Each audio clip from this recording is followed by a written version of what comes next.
My name is Gino da Campo. I'm a chef born and raised in Italy. For Italians, the most important thing in life is food. Look at that. Let me show you how mouth-watering ingredients have shaped my home country. I said the most important thing is love and passion to put in there. I'm with you. Tonight, I'm on a roll with a perfect pastry. That's much easier. You showed me the wrong technique. A historic Florentine delicacy that might not be for everyone. I can see why people could be slightly squeamish. And a succulent steak that's a feast for the ears. The best sound in the world. This is my Italian escape.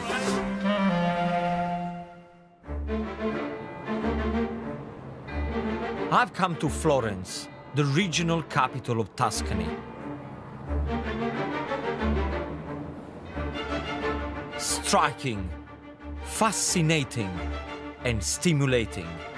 Perfect for the start of my Italian escape.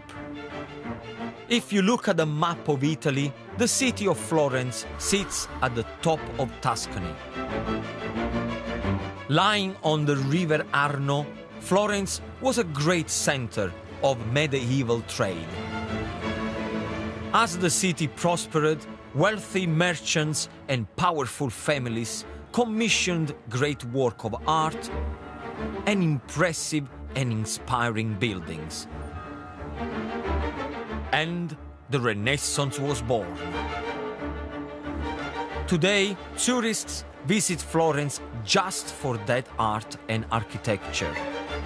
But I'm here to discover Italy's greatest masterpiece, the food. To be honest, I don't really know a lot about Florentine cuisine. But if there is one thing I really want to learn, it's all about the bistecca alla Fiorentina, which is Florentine-style steak. Since the early 19th century, bistecca alla Fiorentina has been the ultimate Tuscan steak. This is the biggest, thickest, tastiest steak in the region. And it comes from a very special animal. Chianina are the world's largest cows. And they've been a part of Tuscan life for over 2,000 years. Their tender meat is bursting with flavor and is ideal for the bistecca alla Fiorentina. This restaurant has been cooking the Florentine specialty for over 60 years. Ciao, Michele. Ciao, and Gino. Manager Michele Notar Francesco supervises the cooking of up to a whopping 150 steaks per day. So tell me, where does it all start? Follow me in the fridge. Okay.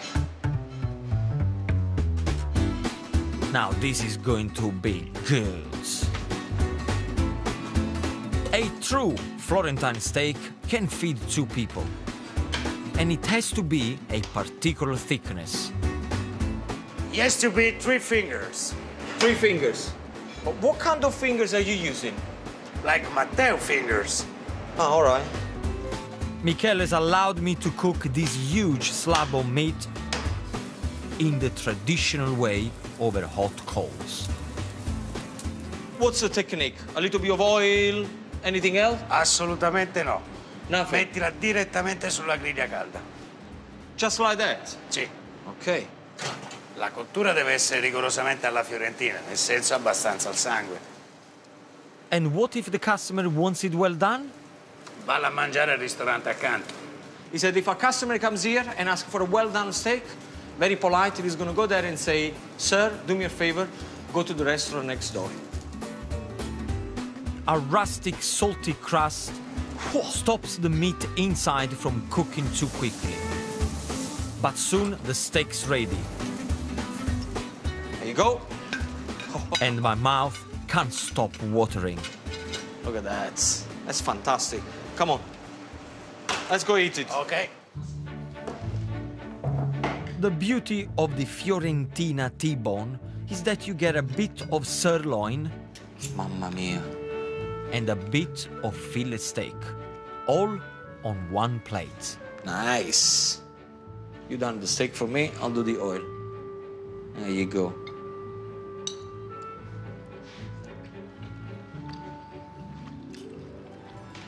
It's like butter. It melts in your mouth. Wow. To me, I know it's probably quite strange, but it's very romantic. You know, if you are a couple, like husband and wife, you put the steak in the middle, everybody takes their own piece, you can have a chat. I never thought a steak could be romantic. You haven't inspired me to be romantic, but the steak has. Salute e grazie. Gino. Grazie. What an experience! I want to cook my version of Florentine steak. It's simple to make and you don't need hot coals. And what I'm going to show you today is how to prepare a tagliata, which is sliced T-bone steak served with courgette ribbon and goat cheese. Now let me show you how to do this. Get yourself a really hot griddle pan. Unlike Michele at the restaurant, I like to oil my steak to stop it sticking. And don't worry if you can't get T-bone.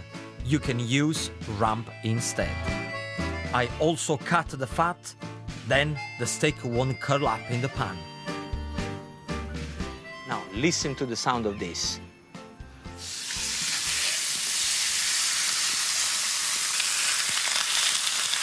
The best sound in the world.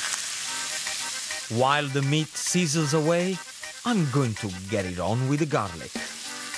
What I'm about to show you is very sexy when you serve it with the steak. Cut it in half. Look at this, just like that. Rub it a little bit of oil that is on top of the steak, and then straight onto the griddle pan. Now for my courgette ribbon salad, have a look at this. I just peel it like you would peel a potato. My salad is all about the colors of Italy. Green courgette ribbons, white garlic, and red chili to spice things up. And don't forget the steak. For medium rare steak, I cook each side for 4 minutes. Look at that, all beautiful and caramelized. Now, back to my courgette salad. I just need a sprig of mint, some extra virgin olive oil, and a splash of white wine vinegar. Vinegar is going to help the courgette to slightly marinate and cook. Now my meat is done, but a steak this good just can't be rushed. You're going to have to allow the steak to rest. And the reason is very, very simple why you're doing that. Imagine if you were the steak. You're going to get straight on the hot griddle pan. The meat is going to be very tense. If I'm going to cut it now, I'm going to get a tough steak. My vibrant salad won't be complete without tangy goat cheese. Just crumble it like that. Then straight in with your finger, lift everything together, and the magic is going to happen. And if you think the salad looks good, take a look at my steak.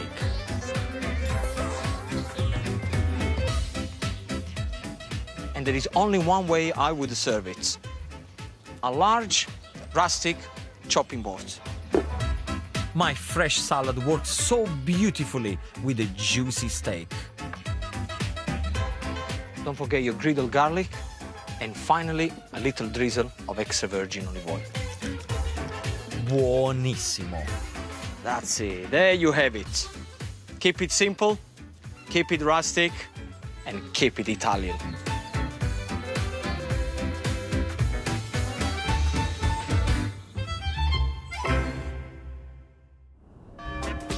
So far, I'm loving the Florentine experience.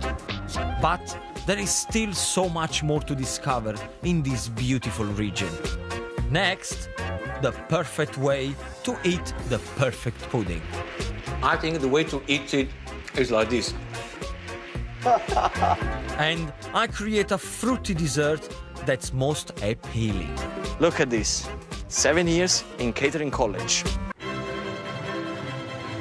I've come to Florence. This breathtaking place was once one of the world's wealthiest cities.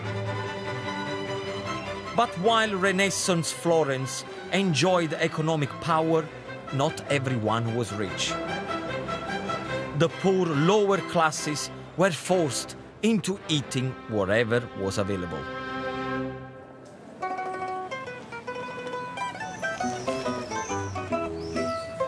One ancient offal dish called lampredotto is still sold today.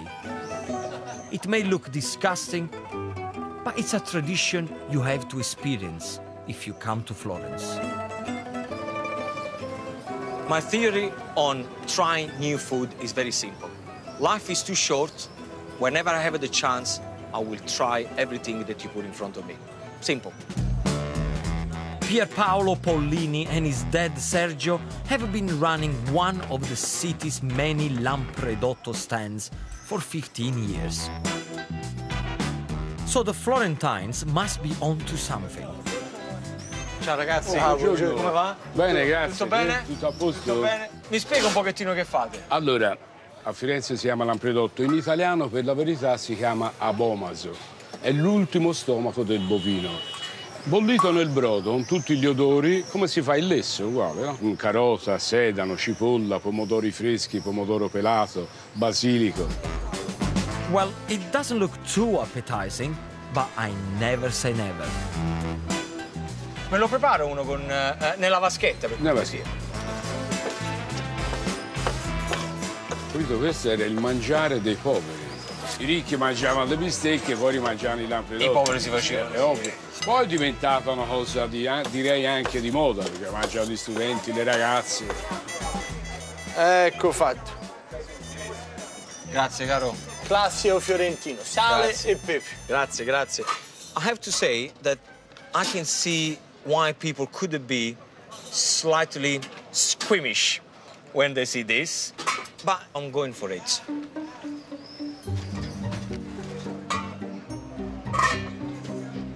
Let me tell you what it tastes like. Boiled salted beef. That's exactly what it tastes like. Yes, a little bit more fattening, but the flavors are very, very similar. I get the celery through, basil, fresh basil is coming through. Can I tell you something? If I had to eat this one every day, I'd be a very happy Gino. Very happy Gino. This is good. I like it. Lampredotto, very good. Very good.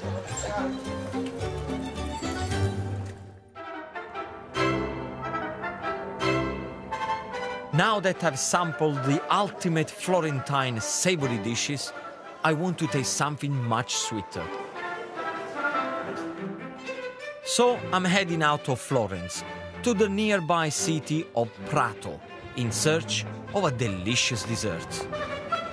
The third largest city in central Italy, Prato may not be as famous as Florence or Rome, but its bakeries and pastry shops are some of the best in the country.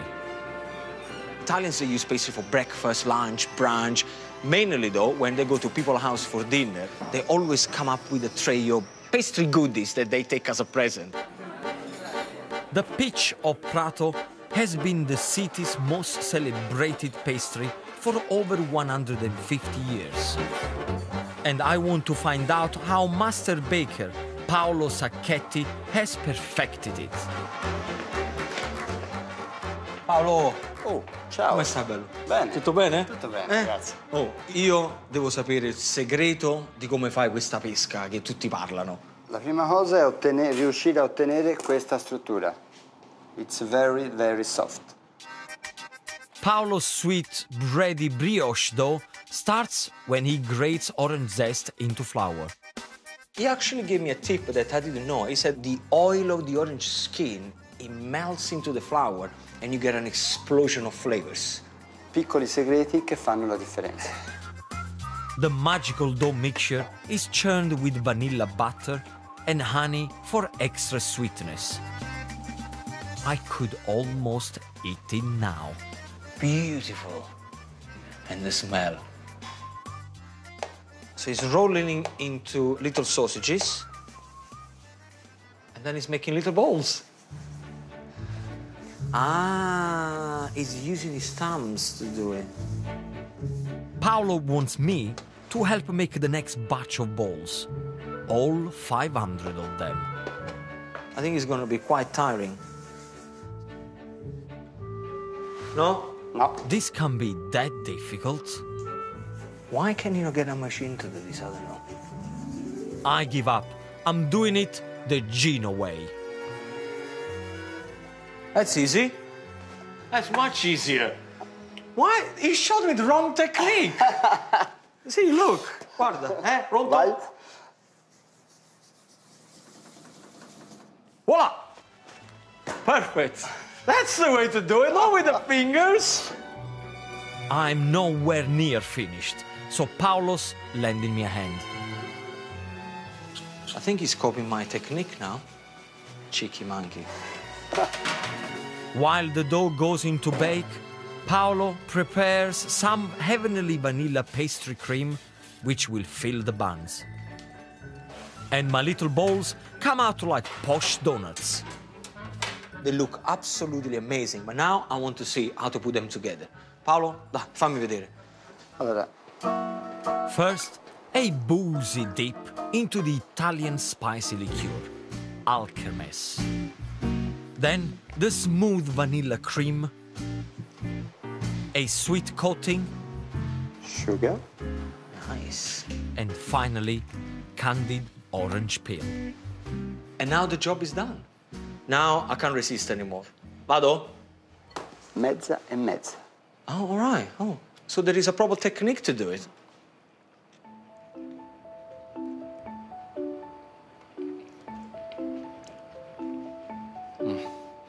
What I like is the fact that it's got a little crunch outside. Then as you bite it in, you get the Tuscan liqueur exploding into your palate. This is the best. I think the way to eat it is like this.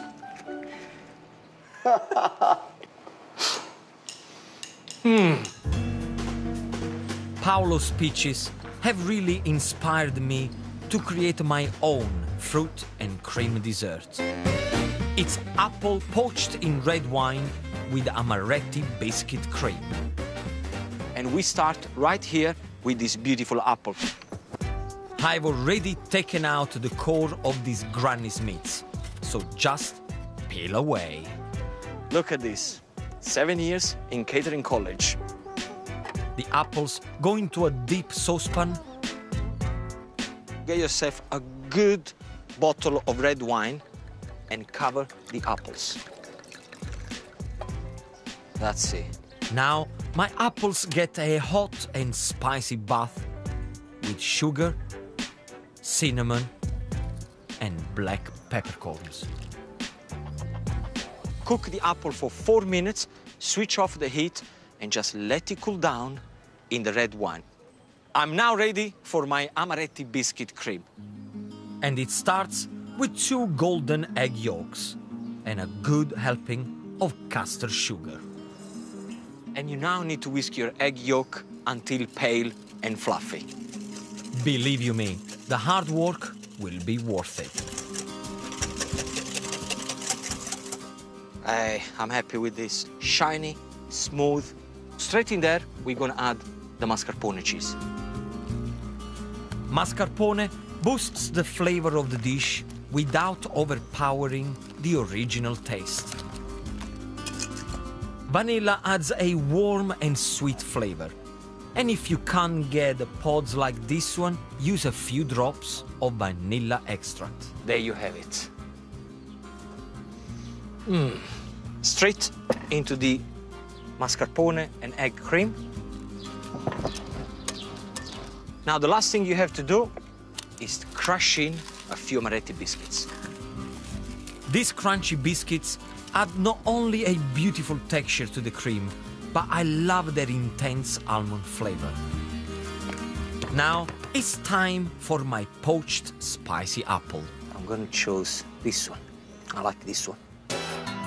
Fantastico! The color has come through perfectly, just the way I want it. That's it. And now I'm gonna put everything together. Start to arrange the apples in the middle, overlapping each slice. Look at that smooth yet crunchy biscuit cream. Delicious. I boiled down some of the red wine mixture from the apple saucepan to make this intense, sticky, fruity sauce. And to finish, a little sprinkle of amaretti biscuits for extra bites. I'm happy with this. My poached apples in red wine with amaretti biscuit cream. Enjoy.